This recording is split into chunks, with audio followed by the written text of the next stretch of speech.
এ জওয়ানেরা যুবকেরা কানটা খুলে শুনে রেখে দেন, নবী আমার 1 তারিখে মদিনা রাস্তা দিয়ে হেঁটে হেঁটে হেঁটে হেঁটে হেঁটে হেঁটে চলে যান। হঠাৎ করে দেখা গেল রাস্তার ধারে একটা খেজুর গাছের গোড়ায় 2টা ছেলে বাঁধা রয়েছে। ছেলে দুটো অঝর ধরে কাঁদতেছে। হঠাৎ করে নবী আমার ওই বাচ্চা দুটোর কাছে চলে গেলেন। এ বাবা, তোমাদের কি হয়েছে? বাবা, তোমাদের কি হয়েছে একটা বার বলো। ওই সময়তে ওই মাসুম বাচ্চা দুটো বলেছিল, ইয়া রাসূলুল্লাহ, ইয়া হাবিবাল্লাহ হুজুর, ইয়া রাসূলুল্লাহ, ইয়া হাবিবাল্লাহ হুজুর, আমরা আপনার সাহাবী আব্দুল্লাহ আনসারী ছিলেন। ইয়া রাসূলুল্লাহ, আমাদের আব্বা জান 2 দিন 3 দিন খেতে দিতে পারে নাই, আমাদের আম্মা জান 3 দিন খেতে দিতে পারে নাই। ইয়া রাসূলুল্লাহ, 3 দিন পরে ইহুদির বাগানে ঢুকেছিলাম। ইহুদির বাগানে যখন ঢুকেছিলাম দেখলাম ইয়া রাসূলুল্লাহ গাছের গোড়ায় 2টি খেজুর পড়ে রয়েছে। ওই খেজুর দুটো আমরা কুড়িয়ে খেয়েছিলাম। ইয়া রাসূলুল্লাহ, গাছের থেকে আমরা খেজুর পাড়িনি। ইয়া রাসূলুল্লাহ, ওই ইহুদি দৌড়ে ছুটে এসে আমাদের গলার ভিতরে আঙুল দিয়ে খেজুর দুটোকে পার করে নিয়েছে। ইয়া রাসূলুল্লাহ, ইয়া হাবিবাল্লাহ হুজুর, খেজুর দুটো আমাদের গলার ভিতরে আঙুল দিয়ে পার করে নিয়েছে। আমাদেরকে গাছের গোড়ায় বেঁধে রেখেছে। ইয়া রাসূলুল্লাহ, বেঁধে আমাদেরকে মারতেছে। ইয়া রাসূলুল্লাহ, আমাদেরকে এই খেজুর গাছের গোড়ায় বেঁধে রেখেছে, বেঁধে আমাদেরকে মারতেছে। নবী আমার কিছু না বলে, চোখে পানিকে ধরে রাখতে না পেরে নবী আমার মসজিদে নববীতে চলে গেলেন। মসজিদে নববীতে বসে আছেন, মনটা মলিন করে, মনটা খারাপ করে। হযরত আবু বকর সিদ্দিক রাদিয়াল্লাহু তাআলা আনহু হুজুর আবার চলে এসেছে।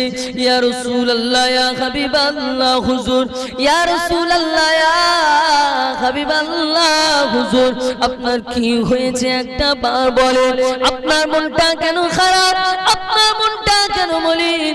ইয়া রাসূলুল্লাহ, একটা বার বলেন। আমি আবু বকর চেষ্টা করব আপনার মনটাকে ভালো করে দেওয়ার জন্য।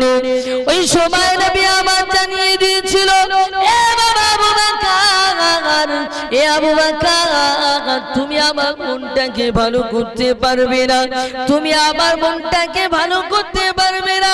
ওই সময় হযরত উমর ফারুক চলে এসেছে। ইয়া রাসূলুল্লাহ, ইয়া হাবিবাল্লাহ হুজুর, একটা বার বলেন, আমি উমর চেষ্টা করব আপনার মনটাকে ভালো করে দেওয়ার জন্য।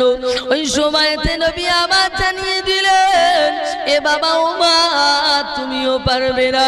ওই সময়তে হযরত উসমানে গনি মদিনার ধনী চলে এসেছে। বাবা উসমানে গনি এসে বললেন, ইয়া রাসূলুল্লাহ, ইয়া হাবিবাল্লাহ হুজুর, ইয়া রাসূলুল্লাহ, ইয়া হাবিবাল্লাহ হুজুর, আমি উসমানে গনি চলে এসেছি, আমাকে একটা বার বলেন। আমি উসমানে গনি চলে এসেছি, আমাকে একটা বার বলেন আপনার কি হয়েছে। ইয়া রাসূলুল্লাহ, আমাকে একটা বার বলেন আপনার কি হয়েছে। ওই সময়তে নবী আমার জানিয়ে দিয়েছিল, এ উসমান, আমি মদিনার রাস্তা দিয়ে আসছিলাম, হঠাৎ করে দেখা গেল মদিনার রাস্তা ধারে 2টা বাচ্চা খেজুর গাছের গোড়ায় বাঁধা রয়েছে। এ উসমান, আব্দুল্লাহ আনসারী 2টো ছেলে 3 দিন খেতে দিতে পারে নাই, 3 দিন খাওয়া হয় নাই। 3 দিন পরে ইহুদির বাগানে ঢুকেছিল। বাবা, ইহুদির বাগানে ঢুকে 2টো খেজুর কুড়িয়ে খেয়েছিল। 2টো খেজুর কুড়িয়ে খাবার কারণে তাদের গলার ভিতরে আঙুল দিয়ে খেজুরগুলোকে বার করে নিয়েছে। খেজুরগুলোকে বার করে নিয়ে তাদেরকে গাছের গোড়ায় বেঁধে মারতেছে। এ বাবা উসমান, আমি রাসূলুল্লাহ জানতে চান, আমি রাসূলুল্লাহ চাই ওই গাছটাকে কিনে নেওয়ার জন্য। বাবা উসমান তুমি কি পারবে নাকি? ওই সময় উসমানে গনি বললেন, ইয়া রাসূলুল্লাহ, ইয়া হাবিবাল্লাহ হুজুর, ইয়া রাসূলুল্লাহ, ইয়া হাবিবাল্লাহ হুজুর, আমি পারবো। ইয়া রাসূলুল্লাহ, ইয়া হাবিবাল্লাহ হুজুর, আমি পারবো। ওই সময় উসমানে গনি রাদিয়াল্লাহু তাআলা আনহু মদিনার গনি, মদিনার ওই খেজুর বাগানে চলে গেলেন। আমার ইহুদি ভাই, তোমার এই খেজুর গাছটা আমাকে বিক্রয় করতে হবে, তোমার এই খেজুর গাছটা আমাকে বিক্রয় করতে হবে। ওই সময় ইহুদি বলেছিল, এ উসমান, আমার ফলওয়ালা গাছকে আমি বিক্রয় করব না, আমার ফলওয়ালা গাছকে আমি বিক্রয় করব না। উসমানে গনি যখন বারংবার বলছে, ওই সময়তে ইহুদি এমন তিনটে শর্ত রেখেছে, যে শর্ত শোনার পরে উসমান যেন আর দাঁড়িয়ে না থাকে, উসমান যেন মদিনার মসজিদের দিকে চলে যায়। ইহুদি প্রথম নম্বর শর্ত রেখেছিল, এ বাবা উসমান, ওই গাছটা যদি বিক্রয় করি, ওই গাছের বিনিময়ে আমাকে 100 গাছ দিতে হবে, ওই গাছের বিনিময়ে আমাকে 100 গাছ দিতে হবে। দ্বিতীয় নম্বর শর্ত হলো গাছগুলো একই সারিতে হবে। তৃতীয় নম্বর শর্ত হলো প্রত্যেকটা গাছ ফলওয়ালা হবে।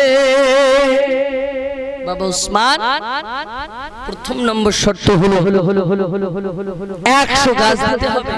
দ্বিতীয় নম্বর শর্ত হলো আপনার গাছগুলো একই সারিতে হবে। তৃতীয় নম্বর শর্ত হলো গাছ ফলওয়ালা হবে। উসমানে গনি রাদিয়াল্লাহু তাআলা আনহু শর্ত তিনটে শোনার পরে সঙ্গে সঙ্গে বললেন, এ আমার ইহুদি ভাই, আমি উসমান রাজি আছি, তোমার শর্তে আমি রাজি আছি। ওই সময়তে ইহুদি ভাবলেন, এমন তিনটে শর্ত রেখেছি যে শর্তের কারণে আমি জানি উসমান এখান থেকে পালিয়ে যাবে, কিন্তু উসমান তো রাজি হয়ে গিয়েছে, এবারে আমার গাছটা এবারে আমাকে দিয়ে দিতে হবে। উসমানে গনি গাছটাকে কিনে নিলেন, 100 গাছ দিয়ে দিলেন। গাছগুলো ফলওয়ালা ছিল আর গাছগুলো একই সারিতে ছিল। উসমানে গনি যখন বাচ্চা দুটোকে নিয়ে, এই সময় বাচ্চা দুটোকে নিয়ে যখন রাসূলের দরবারে চলে আসবেন, ওই সময় উসমানে গনি ইহুদিকে বললেন, আমার ইহুদি ভাই, শুনে রেখে দাও বাবা, জেনে রেখে দাও, আমি আজকে কার চোখের পানি মোছার জন্য এখানে এসেছি তুমি কি জানো? উসমানে গনি ওই সময় বলেছিল, আমার রাসূলুল্লাহ চোখের পানি মোছার জন্য আমি আজকে এখানে এসেছি। আমি উসমানে গনি এই গোটা মদিনাতে কয়েক শত দূরের কথা কয়েক হাজার বাগান রয়েছে। ওরে আমার ইহুদি ভাই, শুনে রেখে দাও, জেনে রেখে দাও, তুমি যদি আজকে বলতে 100 কেন কয়েক হাজার বাগান যদি একটা গাছের বিনিময়ে দিতে বলতে, আমি উসমান তোমার জন্য রাজি হয়ে যেতাম। জোরে বলো, তুমি যদি বলতে একটা গাছের বিনিময়ে আমি উসমান আমার গোটা বাগান দিয়ে দিতে, আমি দেওয়ার জন্য রাজি হয়ে যেতাম, কারণ আমি আজকে রাসূলের চোখের পানি মোছার জন্য এখানে এসেছি। তারা রাসূলকে কতটা মহব্বত করতেন, তারা রাসূলকে কতটা ভালোবাসতেন, আজকে আমাদের ভিতরে কেমন মহব্বত। এ জওয়ানেরা, যুবকেরা, আজকে আমাদের রাসূলের মহব্বতটা আমাদের ভিতরে কেমন রয়েছে? আমরা রাসূলের মহব্বতে বছরে একবার নবী দিবস পালন করি, আর মহব্বত দেখাতে পারি না। মুখেতে বলি নবী তোমার দেওয়ানা, নামাজ আমরা পড়বো না, নবী তোমার দেওয়ানা, কালমা আমরা পড়বো না, নবী তোমার দেওয়ানা, দিনের কানুন আমরা মেনে চলবো না। আমার মায়েরা বলে নবী তোমার দেওয়ানি, নামাজ আমরা পড়বো নি, নবী তোমার দেওয়ানি, দিনের কানুন আমরা মানবো নি।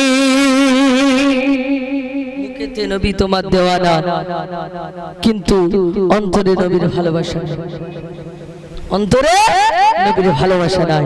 অন্তরে নবীর ভালোবাসা রাখুন। জান্নাত যদি পাওয়ার আশা থাকে, নবীকে ভালোবাসেন, নবীকে মহব্বত করেন।